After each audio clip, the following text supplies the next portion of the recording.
Hello everybody, నేను Sujani. Welcome to my channel salt and Sujani. ఇవాళ మరో yummy, tasty, easy, colourful vegetable preparation అండి. బెండకాయ క్యారెట్ వేపుడు. ఇప్పుడు దీనికోసము మనము 2 టేబుల్ స్పూన్స్ మస్టర్డ్ ఆయిల్ తీసుకుంటున్నానండి కడాయిలోకి. దాంట్లో ఒక 1/2 కిలో బెండకాయలని నేను మీడియం సైజులో కట్ చేసి వేసి వీటిని ఒక 70% కుక్ అయ్యే వరకు మంచిగా హై ఫ్లేమ్లో మూత పెట్టకుండా వేయించుకుంటున్నానండి. ఇదిగోండి, ఇలా వేగిపోవాలి. ఇవి తీసి ఇప్పుడు మనము పక్కకు పెట్టేసుకుందాము. దీని తర్వాత 1 టీ స్పూన్ అంతా మళ్ళా ఆవాల నూనె వేసి నేను క్యారెట్ని ఇలా రౌండిల్స్లో కట్ చేసుకున్నానండి. అట్రాక్టివ్గానే ఉంటాయి, టేస్టీగానే ఉంటాయి. మరీ సన్నగా కాదు, కొంచెం దల్సరిగా కట్ చేసుకుని అవి వేసి మంచిగా మూత పెట్టి మగ్గిచ్చేసుకుందాం. ఇవి కూడా ఒక 70% మగ్గితే సరిపోతుందండి. ఈ ప్రిపరేషన్స్ అన్నీ కూడా మీరు నైట్ చేసి పెట్టేసుకోవచ్చు. మార్నింగ్ ఈజీగా మనకి తాలింపు వేసేసుకోవచ్చు అనమాట. చాలా టేస్ట్ ఉంటుందండి. తప్పకుండా ట్రై చేయండి. ఇది మీరు నమ్మరు, ఈ ప్రిపరేషన్ మొత్తం అంటే ఈ డిష్ మొత్తము ఒక పూటలో ఫినిష్ చేస్తారు మా వాళ్ళు. అంత యమ్మీ ఉన్నదనమాట. దీనికోసం ఒక చిన్న పొడి తయారు చేసుకుందామండి. దాంతోనే యాక్చువల్ టేస్ట్ అంతా. దానికోసం కొంచెం చెక్క, సోంపు, ఎండుమిరపకాయలు ఎక్కువ వేసుకోవాలి. ఎందుకంటే మనము దీంట్లో మళ్ళీ కారం వేయము. ఒక 2 బ్యాడ్గి రెడ్ చిల్లీస్ ఉన్నాయి నా దగ్గర, అవి వేసుకున్నాను. మీ దగ్గర కాశ్మీరీ ఉంటే కాశ్మీరీ వేసుకోండి కలర్ కోసం.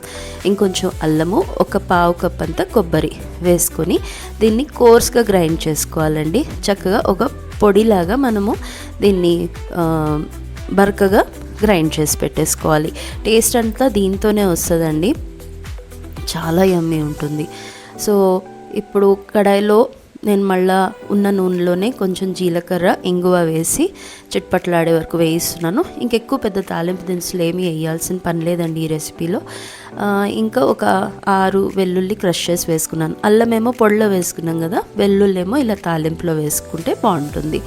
అలాగే మనం ఏదైతే ఆల్రెడీ ఫ్రై చేసి పెట్టుకున్నామో బెండకాయ ఇంకా క్యారెట్, అవి కూడా వేసేసుకొని తర్వాత 2 మీడియం సైజ్ టొమాటోస్ని నేను రఫ్గా చాప్ చేసి, ఇంకా కూరకి సరిపడా ఉప్పు, అప్పటి నుంచి ఉప్పు వేసుకోలేదు కదా మనము, ఉప్పు, పసుపు వేసేసి ఒకసారి బాగా కలిపేసుకొని మూత పెట్టి ఇవి కాయగూరలు కంప్లీట్గా ప్లస్ టొమాటో కొంచెం అంటే మరీ మొత్తము మెత్తగా అయిపోవాల్సిన అవసరం లేదు, కొంచెం పంటికి తగిలేలాగా మనము ఉడికించేసుకొని వేయించుకొని ఆ తర్వాత ఏదైతే పొడి గ్రైండ్ చేసి పెట్టుకున్నామో ఇదే అసలు యూఎస్బి అండి మొత్తం డిష్కి. అది వేసేసుకొని బాగా కలిపి ఒకసారి మూత పెట్టుకుంటే ఫ్లేవర్స్ అన్నీ కూడా ఇండ్యూస్ అవుతాయి.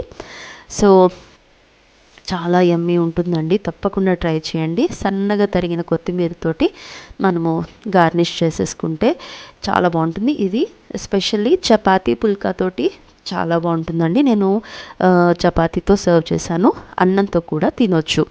తప్పకుండా ట్రై చేయండి. మస్ట్ ట్రై రెసిపీ అండి. ఎలా కుదిరిందో నాకు మీరు కామెంట్ బాక్స్లో చెప్పండి నాతోటి. Okay, thank you for watching.